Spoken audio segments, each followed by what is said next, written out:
تعلم على العلماء حتى تعرف الإسلام صحيحا.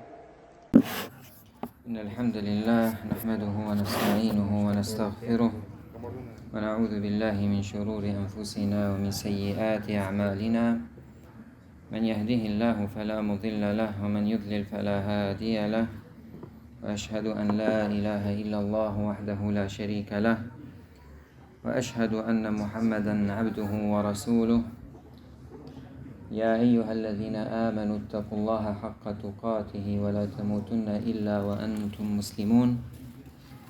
يا أيها الناس اتقوا ربكم الذي خلقكم من نفس واحدة وخلق منها زوجها وبث منهما رجالا كثيرا ونساء، واتقوا الله الذي تساءلون به والأرحام إن الله كان عليكم رقيبا. يا أيها الذين آمنوا اتقوا الله وقولوا قولا سديدا يصلح لكم أعمالكم ويغفر لكم ذنوبكم، ومن يطع الله ورسوله فقد فاز فوزا عظيما. فإن أصدق الحديث كلام الله، وخير الهدي هدي محمد صلى الله عليه وسلم، وشر الأمور محدثاتها وكل محدثة بدعة وكل بدعة ضلالة وكل ضلالة في النار. ثم أما بعد.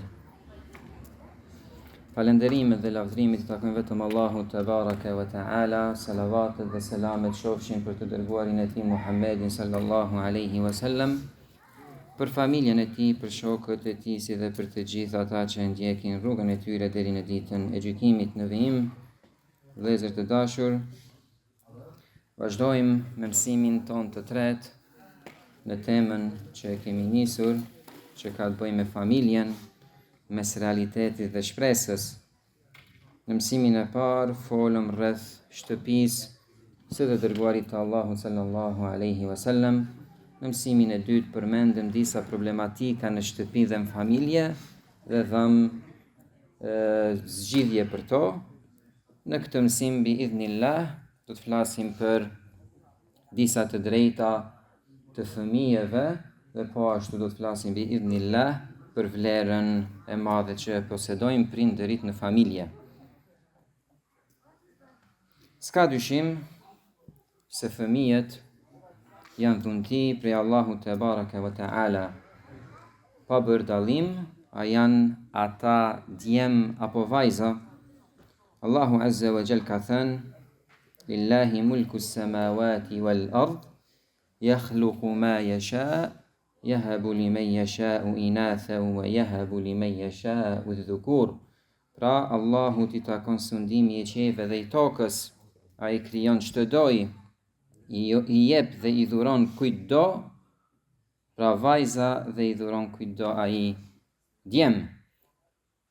Pra kuptojmë nga ky ajet se kjo është dhunti prej Allahut te baraka wa taala, furnizimi i fëmijëve, pa bërë dallim, a janë ato vajza apo a janë ato djem, dhe a janë ato të dy palët, pra, pasi që ka prind që i posedojnë edhe djemt edhe vajzat, walillahi alhamd, dhe po ashtu Allahu është ai që cakton për dikë që t'jetë aqima, pra të mos ketë fëmijë. Çdo gjë është në dorën e tij dhe çdo gjë është për një urtësi të cilin e di ai azza wa jall. Allahu te baraka wa taala thot: "Wa Zakaria idh nada rabbahu Rabbi la tadharni fardan wa anta khairul warithin." Dhe Zakaria e lutte Zotin e vet dhe thoshte: Zoti im, mos më lër të vetëm, kur ti je pra më i miri që trashëgon. Në ajetin tjetër ka thënë alayhi salam: "Wa inni khiftu al-mawaliya min wara'i wa kanat imra'ati 'aqira fahab li min ladunka waliya yarithuni wa yarithu min ali Yaquba waj'alhu rabbi radhiya." Pra dhe unë i friksohem, apo friksohem nga fisi im pas meje, dhe gruaja ime pra nuk bën fëmijë, andaj më dhuron një trashëgimtar. Pra o Zot, yarithuni wa yarithu min ali Yaqub, pra që më trashëgon mua dhe trashëgon fisin e Jakubit, waj'alhu rabbi radhiya, dhe bëre Zoti im atë të kënaqur. Pra këta fëmijët për prindërit janë mirësi e madhe dhe janë zbukurim i botës së kësaj dunjaje. Allahu Azza wa Jal ka thënë: "El-malu wal-banun zinatul hayatid dunya", pasuria dhe fëmijët janë zbukurimi i kësaj dunjaje. Në ajetin tjetër ai Azza wa Jal thot: "Zuyina lin-nasi hubbu ash-shahawati minan nisa'i wal-banin", u zbukuruar njerëzve dashuria e kënaqësive prej grave dhe fëmijëve. Nga gjitha këto argumente na bëhet e qartë se fëmijët janë mirësi dhe dhunti mjaft e madhe. Dhe si çdo dhunti dhe mirësi që vjen nga Allahu Azza wa Jal, vjen edhe përgjegjësia e madhe me të, dhe s'ka dyshim se fëmijët janë përgjegjësi e madhe për prindërit e vet. Allahu Azza wa Jal thot: "Ya ayyuhalladhina amanu qu anfusakum wa ahlikum nara", o ju cilët keni besuar, ruajini vetët tuaja dhe familjet tuaja prej zjarrit. "Waquduha an-nasu wal-hijara", pra lënë djegse cilit janë njerëzit dhe gurzit. "Alejha malaikatun ghilazun shidad la ya'sun Allaha ma amarahum wa yaf'aluna ma yu'marun", pra mbi të cilën ekzistojnë malaika të fuqishëm dhe të ashpër, të cilët nuk e kundërshtojnë Allahun në atë me të cilën i urdhëron dhe veprojnë sipas urdhrave të tij. Dhe prej përgjegjësisë për prindërit janë edhe këto të drejta dhe këto hukuke që do t'i përmendim në vijim, pra të drejta dhe hukuke të fëmijëve që prindërit duhet t'u japin atyre. Dhe prej këtyre hukukeve dhe të drejtave, një pjesë e tyre janë përpara lindjes, dhe një pjesë e tyre dhe shumica atyre janë pas lindjes. Dhe s'ka dyshim se edukimi i fëmijëve fillon që përpara martesës, duke zgjedhur njeriu një grua të hajrit dhe një nën të denjë për fëmijët e vet. I dërguari Allahu sallallahu alaihi wasallam ka thënë: "Tunkahul mar'atu li arba', li diniha wa jamaliha wa li maliha wa li hasabiha", martohet gruaja për 4 arsye: për fenë e saj, bukurinë e saj, pasurinë e saj dhe për farefisin e saj. "Fadhfar bi dhati dini taribet yadak", andaj zgjidhe gruan që posedon fen, të lumshin duart. Dhe në një hadith tjetër ka thënë sallallahu alaihi wasallam: "Ad-dunya mata", gruaja apo ad-dunya mata, bota është kënaqësi, "wa khairu mata'iha al-mar'atu salihah", dhe kënaqësia më e mirë në të është gruaja e mirë. Transmetohet një ether mjaft i bukur nga Ebul Aswad ad-Du'ali rahimahullah, i cili një herë ju ka thënë djemve të tij: "Ya baniyya qad ahsantu ilaykum sighara wa kibara wa qabla an tuladu", o bitë e mi, ju kam bërë mirë juve, të vegjël dhe të mëdhenj, dhe përpara se të lindni. Janë çuditur fëmijët e tij dhe djemtë e tij dhe kanë thënë: "Si është kjo e mundur?" Ka thënë ai rahimahullah: "Iltamastu lakum min an-nisa'i al-mawdi'a alladhi la ta'abuna bihi", apo la tu'abuna bihi. Ka thënë, pra ju kam bërë mirë juve të vegjël dhe të mëdhaj dhe përpara se të lindni, duke u zgjedhur juve pra për nëna, prej grave ato gra, pra për cilat njerëzit nuk bëjnë me gisht dhe nuk mund gjejnë mangësi dhe të meta në to. Kjo është nga ana e burrit, po ashtu nga aspekti i gruas, duhet që gruaja ta pranoj për burr atë burr që ja kërkon asaj dorën, kur ai posedon fe dhe moral të mirë.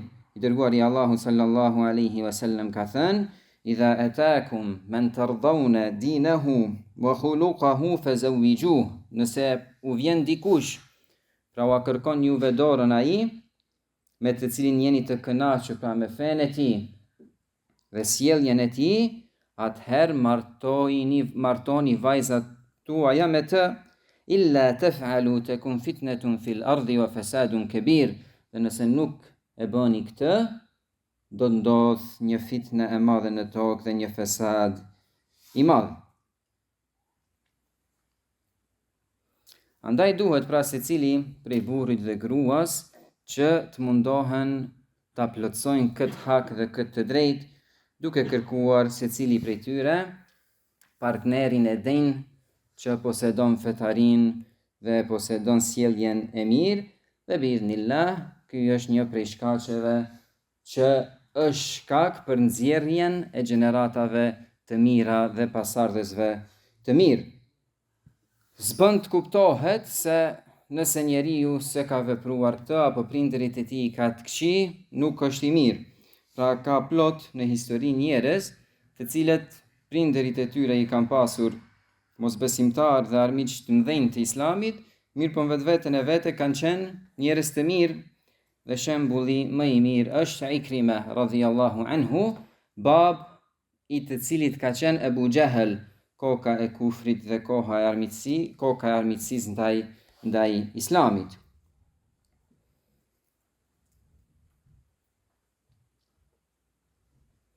Po ashtu prej hakut të tyre përpara lindjes është se nëse prindërit duan të bëjnë marrëdhënie midis tyre, ta bëjnë duan, e cila ka ardhur pra në Bukhari dhe Muslim nga Ibn Abbas radhiyallahu anhuma, ku i dërguari Allahu sallallahu alaihi wasallam ka thënë: "Law anna ahadakum idha arada an ya'tiya ahlihi qala bismillah, Allahumma jannibna ash-shaytan wa jannib ash-shaytana ma razaqtana." Pra nëse dikush prej juve do që të kryej atë akt me familjen e tij, thot bismillah, o Allah, largoje shejtanin nga ne dhe largoje atë nga ata me cilit na furnizon, fa innahu in yuqaddaru bainahuma waladun fi dhalik lam yadhurruhu ash-shaytanu abada. Dhe nëse caktohet që t'ju lind atyre fëmijë nga kjo, nuk i bën atij dëm shejtani as pak. Po ashtu prej të drejtave të fëmijëve përpara lindjes së tyre është se kur nëna e fëmijës është shtatzan, duhet që të kujdeset për të në barkun e saj. Dhe për kujdesja është duke ngrënë mirë, duke ruajtur veten e saj në mënyrën më të mirë dhe duke bërë këtë me një jetë të mirë.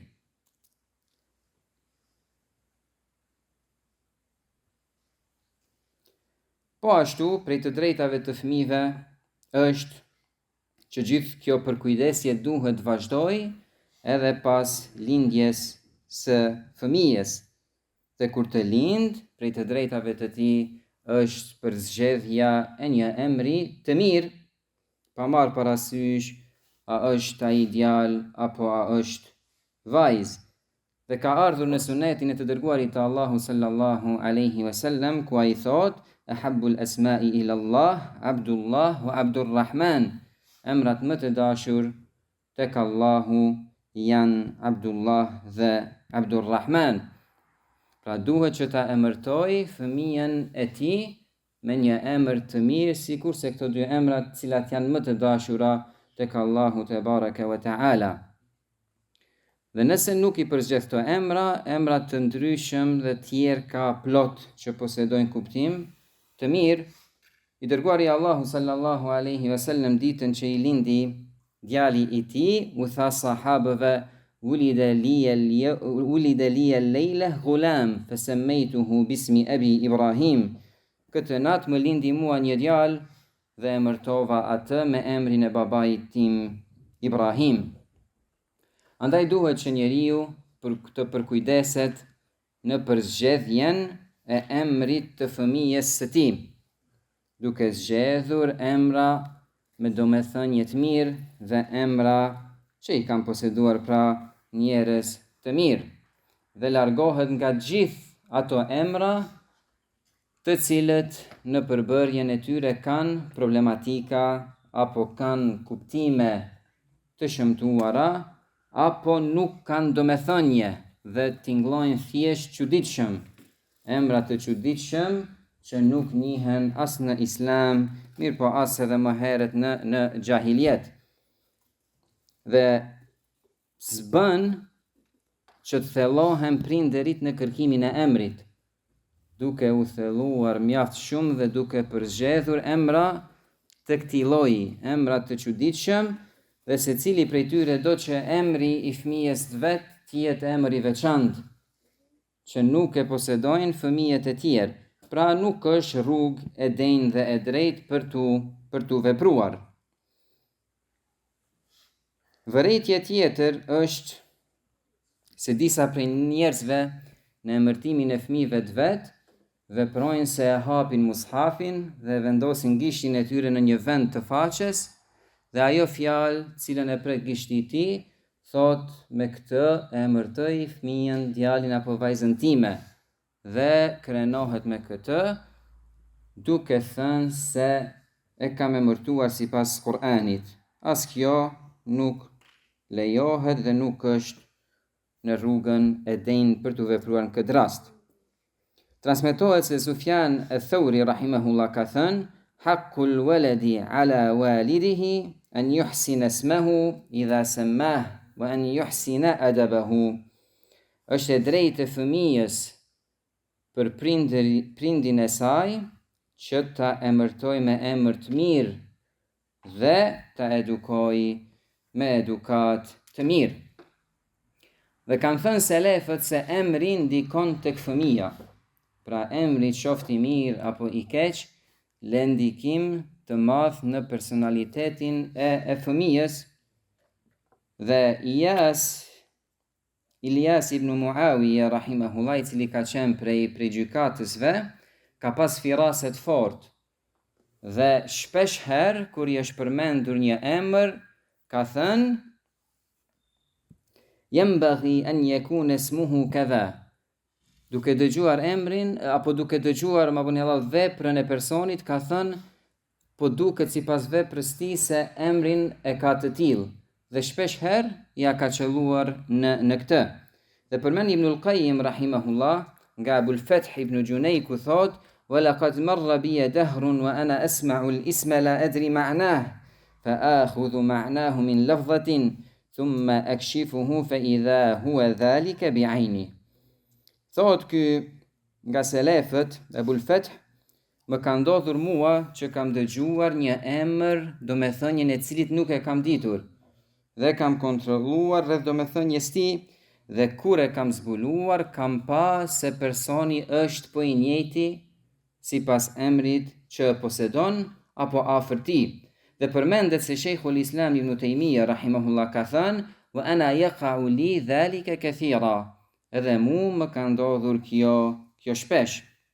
Pra, të pasurit një emër të mirë s'ka dyshim se ndikon në personalitetin dhe karakterin e vetë personit. Pra duhet që prindit zgjedhin emra të bukur për fëmijët e tyre, emra me domethënie të saktë. Dhe sikur se përmendëm në hadithin ku i dërguari Allahu sallallahu alaihi wasallam ka thënë: "Ulida liya al-layla ghulam", më ka lindur sot mua një djalë, fasammaytuhu bismi abi Ibrahim, dhe ja lash emrin atij sipas babait tim Ibrahim. Nga kjo kuptojmë se emërtimi i fëmijës bëhet në natën e parë dhe në ditën e parë, pasi që kështu ka vepruar i dërguari Allahu sallallahu alaihi wasallam. Prej hukukeve të fëmijëve po ashtu është akika. Dërguari Allahu sallallahu alaihi wasallam ka thënë: "Kullu ghulamin rahinatun bi'aqiqatihi tudhbahu anhu yawma as-sabi'ati wa yusamma."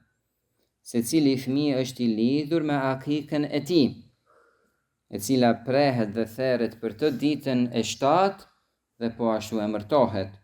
Dhe po ashtu prej argumenteve është hadithi i Aishës radhiyallahu anha, ku i dërguari Allahu sallallahu alaihi wasallam ka thënë: "Anil ghulami shatani mukafa'atan wa anil jariyati shah."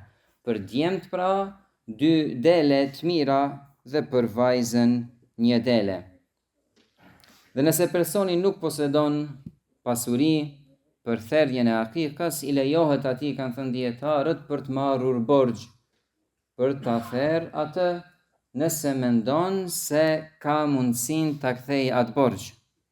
Dhe nëse mendon se nuk ka mundësi që ta kthejë borxhin, nëse e merr, në këtë rast pra nuk i obligohet atij që ta bëjë këtë vepër, megjithse është prej suneteve, dhe nëse i vjen koha dhe i ka mundësit, i lejohet atij që ta bëjë atë kohë dhe me vonesë.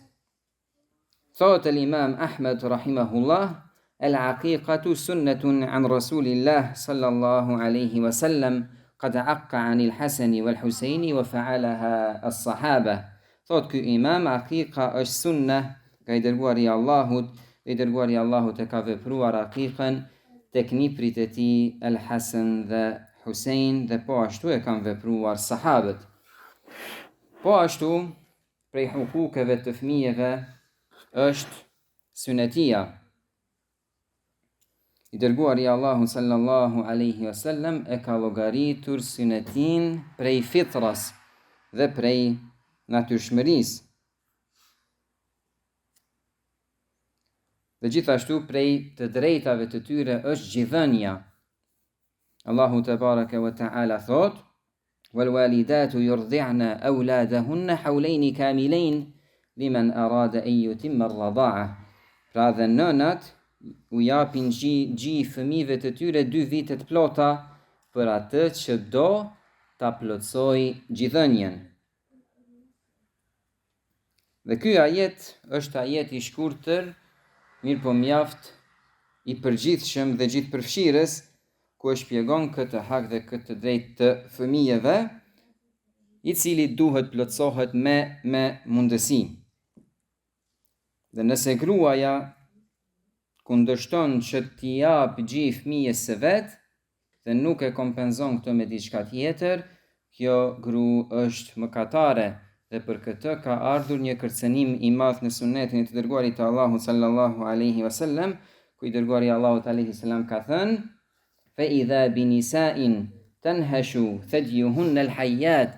Pra për këto nëna që nuk u kanë dhënë gjy fëmijëve të vet, i dërguari i Allahut alaihi salam tregon dënimin e tyre në zjarr dhe thotë: "Dhe disa gra gjit e të cilëve i kafshonin gjarpërind." Kultu ma balu haula. Pra ka pyetur, kur e ka parë këtë në zjarr, i dërguari i Allahut sallallahu alaihi wasallam ka pyetur ç'është arsyeja që dënohen këta në këtë mënyrë. Kanë thënë melaikat: "Haula yamna'na auladahunna albanahun." Këto gra i kanë ndaluar fëmijët e vet nga çumshti i tyre. Dhe në një hadith tjetër ka thënë sallallahu alaihi wasallam: "Kafa bil mar'i ithman an yudayyi'a man yaqut." I mjafton njeriu si mëkat i madh ta humbas atë cilin e ka ushqyer, pra fëmijën e vet. Pra krahas mirësisë cilën e posedojnë fëmijët dhe dhuntisë madhe, ata janë një emanet dhe kërkojnë kujdes të madh dhe janë barë e rënd. Andaj dhe duhet që njeriu të kujdeset dhe të mos sillet në mënyrë të ndaluar. Nuk i lejohet atij që të mos interesohet për to, nuk i lejohet atij që të mos interesohet për nevojat e fëmijëve të tij. Kjo është arsye që ai t'i humbas ato.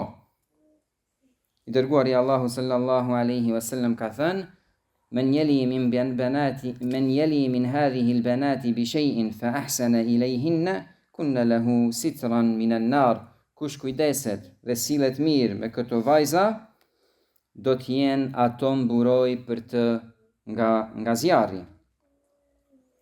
Prej të drejtave të fëmijëve po ashtu është drejtësia në dhurata. Transmetohet nga hadithin e Nu'man ibn Bashir se babai i tij ka shkuar tek i dërguari i Allahut sallallahu alaihi wasallam dhe ka lajmëruar se i ka dhuruar njërit prej djemve të tij diçka. Në këtë rast i dërguari i Allahut sallallahu alaihi wasallam e ka pyetur: "E kulla waladika nahaltahu mithla hadha?" atë gjithë fëmijëve të tu ua ke dhënë po të njëjtën dhurat? Ka thënë, la, jo. Në këtë rast i dërguari Allahu sallallahu alaihi wasallam ka thënë, fa arji'hu la tu'tihi. Ktheje, pra merre prapa të dhurat dhe mos ja jep atij. Në një rivajet tjetër që transmetohet në Sahih Muslim, ka thënë i dërguari Allahut alaihi salam, fala tashhadni idhan fa inni la ashhadu ala jur. Në këtë rast mos kërko që t'jem dëshmitar pra në dhuratën që e jep ti, pasi që unë nuk dëshmoj në padrejtësi. Ka thënë Sheikhul Islam al-Allama Muhammad ibn Salih al-Uthaymin rahimahullah, la yajuzu lil insani an yufaddila ba'dha abna'ihi ala ba'd. Nuk i lejohet njeriut që të sillet me mirësi me disa prej fëmijëve të tij. Dhe thot Sheikhu në vijim, wa huna mas'alatun muhimma, wa hadha alladhi dhakarna fi ghayri an-nafaqati al-wajiba. Pra në këtë ka një mes'ale me rëndësi, dhe kjo që e përmendëm thot, është në ato shpenzime që nuk janë obligim. Pra nëse dikush shpenzon tek fëmia i tij në mënyrë jo obligative, e bën këtë në mënyrë vullnetare, pra jo ajo që i nevojitet fëmijës të tij, nuk lejohet që t'i jap dikujt më shumë dhe dikujt më pak. Ndërsa sa i përket shpenzimeve obligative, thot Sheikhu, amma an-nafaqatu al-wajiba fa yu'ti kullan minhum ma yastahiq. Sa i përket shpenzimeve që janë obligim, i jep secilit prej fëmijëve atë që e meriton. Çdo të thot kjo. Sheikhu parashtron dhe jep një shembull dhe thot, falau qadira anna ahadu abnaihi ihtaja ila az-zawaji wa zawwajahu wa dafa'a lahu al-mahr. Pra sikurse ta marrim shembull thot Sheikhu, nëse njëri prej fëmijëve të tij do që të martohet dhe babai ja paguan atij mehrin, fa innahu fi dhalika al-hal la yalzamu an yu'tiya lil-akharin mithla ma u'tiya li hadha. Në këtë rast nuk detyrohet ai që t'u jap gjithë fëmijëve atë që ja ka dhënë djalit që martohet për ta paguar mehrin. Kjo pra është nafaqa al-wajiba, shpenzimet që bëhen dhe që janë obligim për babain. Mirë po, ato shpenzimet që nuk janë obligim si kurse dhuratat, është për obligim pra që cilet me drejtësi ndaj fëmijëve të tij në to. Po ashtu kanë thënë dietarët se prej të drejtave të fëmijëve është që cilën me drejtësi në shfaqjen e dashurisë. Nuk është e drejtë, apo themi është e drejtë e fëmijëve që të marrin dashuri të barabartë nga prindërit e tyre. Nuk lejohet që babaja apo nëna të veçojë njërin nga ta. Transmetohet se Ibrahim an-Nakhai rahimahullah ka thënë, kanu yastahibbuna an ya'dilu bayna abnaihim hatta fil qibla. Selefët dhe sahabët e shihnin si gjë të pëlqyer që të sillen me drejtësi me fëmijët e tyre edhe në puthjet që ua japin atyre. Po ashtu thot el-Imam Ahmed rahimahullah, la yanbaghi an yufaddala ahadun min awladihi.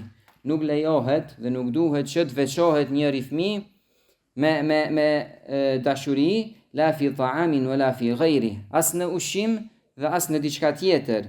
Wa kana yuqal, dhe thuheshte pra tek selefët, ya'dilu bainahum fil qibli. Sillet me drejtësi me to dhe me ta edhe në puthjet që ua jep fëmijëve të tij. Prej të drejtave të fëmijëve të tij po ashtu është kujdesi për shëndetin e tyre. Që njeriu të kujdeset për shëndetin e fëmijëve të tij është obligim për të dhe është hak i fëmijës cilin duhet t'ia jap atij. Dhe kujdesi për shëndetin e tij, siç edhe e dini, ndodh në forma të ndryshme, pra duke e ruajtur nga smundje të lloj-llojshme, duke e ruajtur atë nga ushqime dhe pije të dëmshme, duke e ruajtur atë nga veprimtaritë dhe lojrat që mund ta dëmtojnë shëndetin e tij. Dhe po ashtu tek kjo hyn, pra tek ruajtja e shëndetit të fëmijëve, hyn po ashtu rukjeja që njeriu t'ju lexojë Kur'an atyre kur ata kanë nevojë.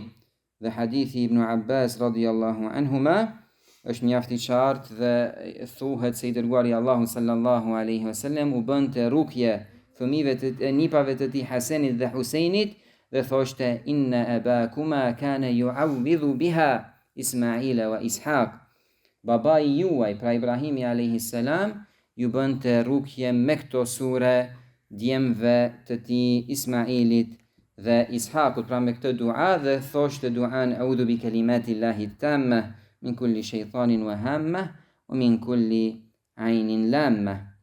Dhe argument për këtë argument I përgjithshëm për ruajtjen e shëndetit të fëmijëve është hadithi që e lexuam dje, në të cilin dërguari Allahu sallallahu alaihi wasallam thot kullukum ra'in wa kullukum mas'ulun an ra'iyatihi, secili prej jush pra është bari dhe kujdestar dhe përgjegjës dhe secili prej juve është përgjegjës për kopen e tij.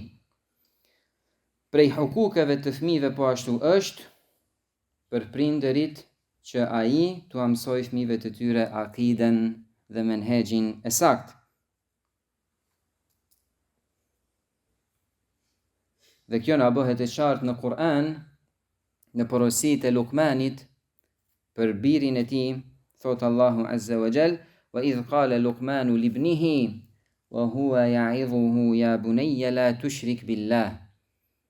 Dhe kur Luqmani I thoshte djalit të tij duke porositur djaloshi im, mos I bëj shirk Allahut. Inna ash-shirka la dhulmun 'azim, me të vërtet shirku është padrejtësi e madhe. Po ashtu I dërguari Allahu sallallahu alaihi wasallam e këshillonte Ibn Abbasin radhiyallahu anhuma dhe I thoshte ja bunayya inni uallimuka kalimat, unë ti mësoj ty disa fjalë, ihfadhillaha yahfazuk, ruaja Allahun që Allahu të ruaj ty, ihfadhillaha tajidhu tujahak, ruaja Allahun do ta gjesh atë skajteje, pra në ndihmën tënde. Idha sa'alta fas'alillah, nëse kërkon diçka, kërkoje prej Allahut, wa idha sta'anta fasta'in billah, dhe nëse kërkon mbrojtje, kërkoje atë prej Allahut. Wa'lam anna al-ummata law ijtama'u ala an yadhurruka bi shay' la yadhurruka bi shay'in illa katabahu Allahu alayk. Dhe dije se nëse I gjithë ummeti mblidhet kundër teje për të të bërë dëm, dije se nuk do të bëjnë dëm përveç se nëse ta ka shkruar këtë gjë Allahu. Wa idha ijtama'u ala an yanfa'uka bi shay', dhe nëse të gjithë këta bashkohen për të të bërë diçka të mirë, la yanfa'uka bi shay'in illa katabahu Allahu lak, nuk do të mund që të të bëjnë diçka të mirë përveç se Allahu e ka shkruar këtë për ty. Dhe duhet pra që njeriu t'u mësoj fëmijëve të tij akiden dhe menhexhin e saktë, dhe duhet t'u mësoj atyre adabet e saktë, sjelljet dhe moralin e mirë. I dërguari Allahu sallallahu alaihi wasallam ka thënë ja ghulam samillah wa kul bi yaminik wa kul mimma yalik. O djalosh, pra kur ha buk, përmende Allahun, ha me dorën e djathtë dhe ha përpara teje. Po ashtu në këtë hyn namazi, duhet që prindit t'u mësojnë fëmijëve të tyre namazin, dhe kjo është porosia tjetër e Luqmanit për djalin e tij. Thot Allahu azza wa jall ya bunayya aqimis salah wa'mur bil ma'ruf wanha 'anil munkar wasbir 'ala ma asabak. Ka thënë Luqmani, djaloshi im, bëje namazin, urdhëro për të mirë dhe ndalon nga e keqja, dhe bëj durim në sprovat që të godasin. Kanë thënë dietarët po ashtu prej edukimit të fëmijëve, gjithësisht djemve, është që kur ata të rriten dhe të arrin moshën ku kuptojnë, t'i marr ato me vete në mexhliset e burrave, që ta mësojnë mënyrën si folin ata, respektin si duhet jetë ndaj njëri tjetrit, ulja, ngrënia dhe të gjitha këto adabe që duhet t'i posedojë njeriu në mënyrë ditore. Ka thënë Al-Hafidh An-Nawawi rahimahullah, ala al-abi ta'dibu waladihi wa ta'limuh. është obligim për babain të edukoj djalin e tij dhe ta mësoj atë ma yahtaju ilayhi min wadhaifi ddin, t'ja mësoj atij atë që ka nevojë prej veprave të fesë, wa hadha wajibun qabla bulughi as-sabi, dhe kjo është obligim përpara se djaloshi të arrijë moshën e bulughit. Pra duhet që prindit të mësojnë fëmijëve të tyre halalin dhe haramin. Dhe për ta përfunduar sa i përket fëmijëve, e gjithë kjo nuk duhet që të bëhet me forcë dhe ashpërsi. Duhet që njeriu në edukimin e tij që ja bën fëmijës së tij të jetë i mençur dhe të mos ngutet dhe të mendojë në rezultatet afatgjate. Ta bëj edukimin e tij në mënyrën më të mirë. Ka thënë Ibn Khaldun rahimahullah: "El-qaswatu fi tarbiyati al-abna tahmiluhum 'ala al-kadhibi wa taj'aluhum yatadhaharun bighayri ma fi dhamairihim khawfan min inbisati al-aydi bil-qahri 'alayhim." Ashpërsia në edukimin e fëmijëve i çon fëmijët që të mashtrojnë dhe i bën ata që ta shfaqin jo atë që kanë në brendësinë e tyre, duke pasur frikë nga ashpërsia e babait dhe duke pasur frikë pra nga dëmi që mund ta gjejnë nga ai. Duhet pra që prindit sillet me fëmijën e tij në mënyrë të butë dhe me mençuri. Sa i përket prindërve, s'ka dyshim se birrul walidain është feridhatun muhkama, pra dashuria, respekti, mirësjellja ndaj prindërve është një farz i fuqishëm, që do të thotë se e kundërta e kësaj është një mëkat i madh.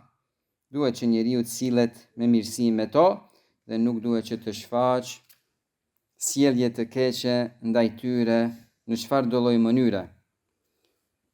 Allahu Azza wa Jalla ka krahasuar mirësjelljen ndaj prindërve me hakun e tij të madh, i cili është tauhidi. Allahu Azza wa Jalla ka thënë: "Wa'budullaha wa la tushriku bihi shay'a wa bil walidayni ihsana." Adhurojeni Allahun duke mos i bërë atij as pak shirk dhe silluni me mirësjellje ndaj prindërve tuaj. Ka thënë po ashtu Azza wa Jall: "Wa qadha rabbuka alla ta'budu illa iyyah wa bil walidayni ihsana." Ka urdhëruar Zoti yt mos e adhuroni askën tjetër pos tij dhe me prindërit silleni me mirësi. Po ashtu ka thënë Azza wa Jall: "Wa wassayna al-insana biwalidayhi ihsana." E kemi porositur njeriun që të sillet me mirësi me prindërit e tij. Transmetohet nga Abdullah ibn Mas'ud radhiyallahu anhu, ku thotë se kam pyetur të dërguarin e Allahu sallallahu alaihi wasallam cilat janë veprat më të dashura tek Allahu, dhe ka thënë alaihi salam: "As-salatu ala waqtiha." Veprat më të dashura tek Allahu apo prej tyre është namazi në kohën e vet. Më pas ka thënë thumma ay, cila pasaj, qala birrul walidain, ka thënë mirësjellja ndaj prindërve.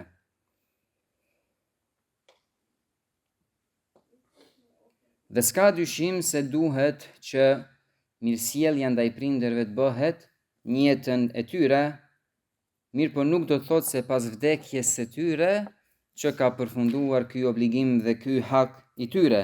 Kjo gjë vazhdon edhe pas vdekjes së tyre. Transmetohet pra se një njeri nga Banu Salima ka ardhur tek i dërguari Allahu sallallahu alaihi wasallam dhe ka thënë: "Hal baqiya min birri abawayya shay'un abarruhuma bihi ba'da mawtiha?"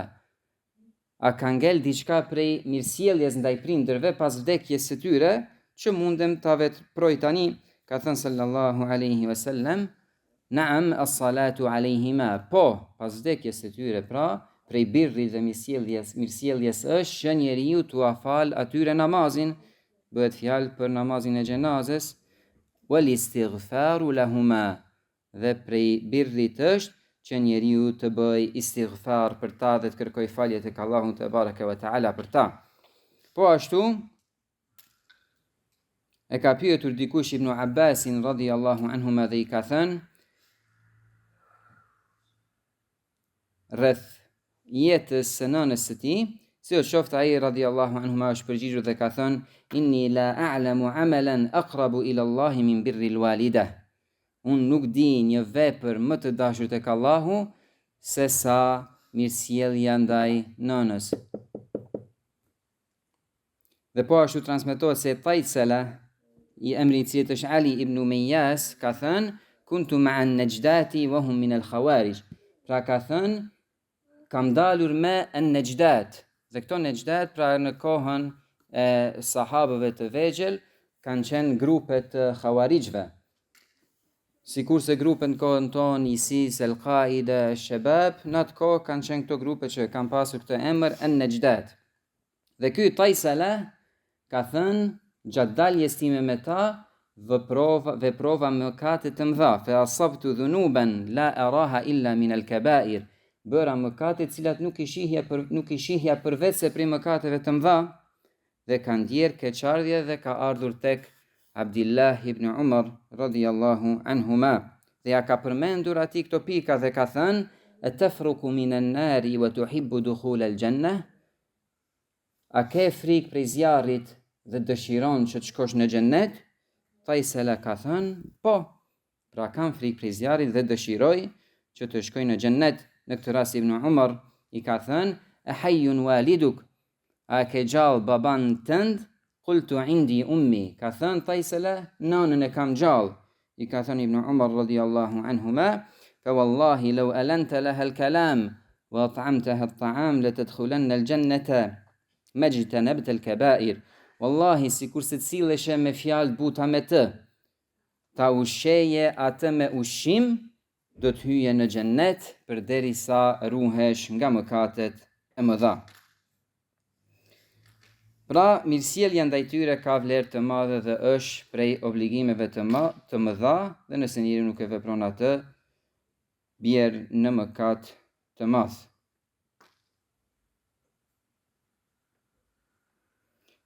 Transmetohet një transmetim nga Aisha radhiyallahu anha ku thot kana rajulani min ashabi rasulillahi sallallahu alaihi wasallam barru man kana fi hadhihi al-ummati bi ummihima Uthman ibn Affan wa Haritha ibn Nu'man.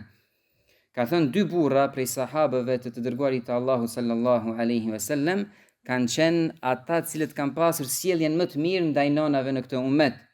Dhe këta dy burra kanë qenë Uthman ibn Affan dhe Haritha ibn Nu'man radhiyallahu anhuma.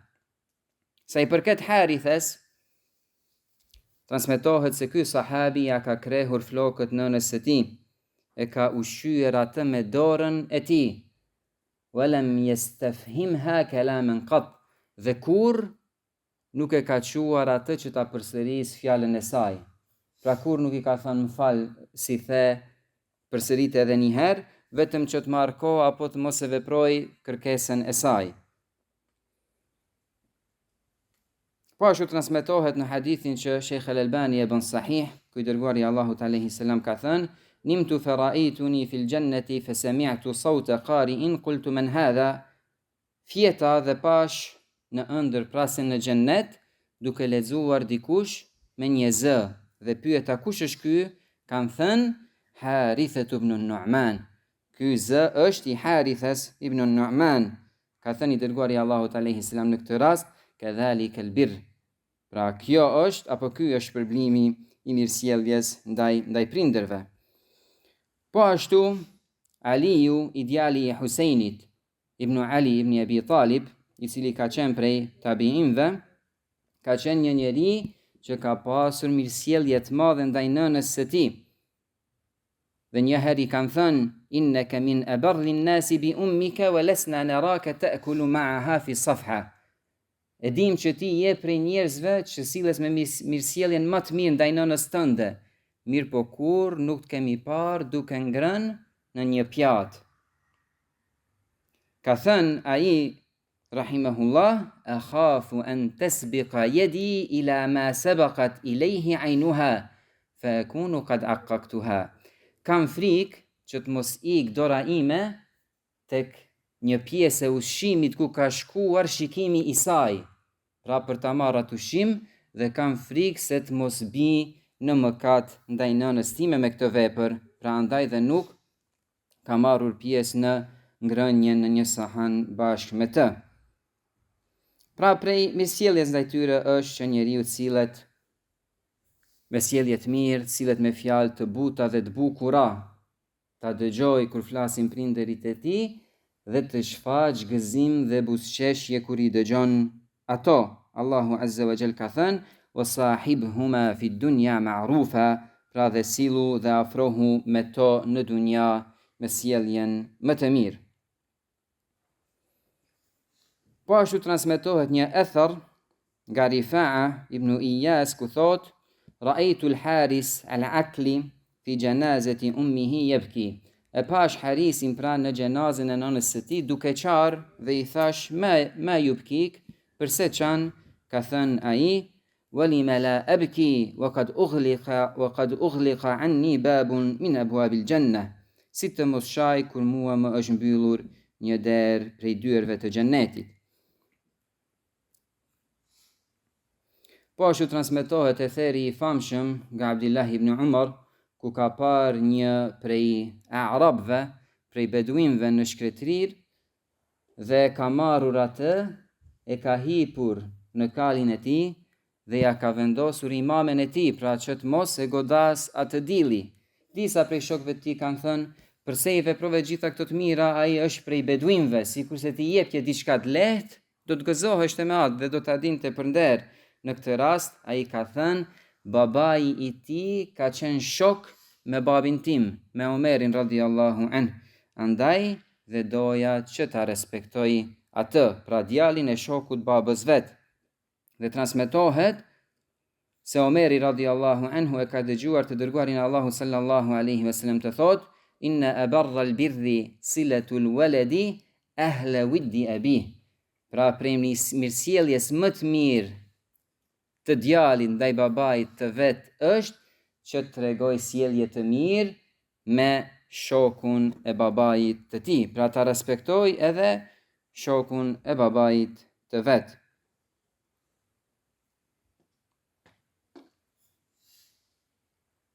Dhe kundërta e kësaj, pra uququl walidain,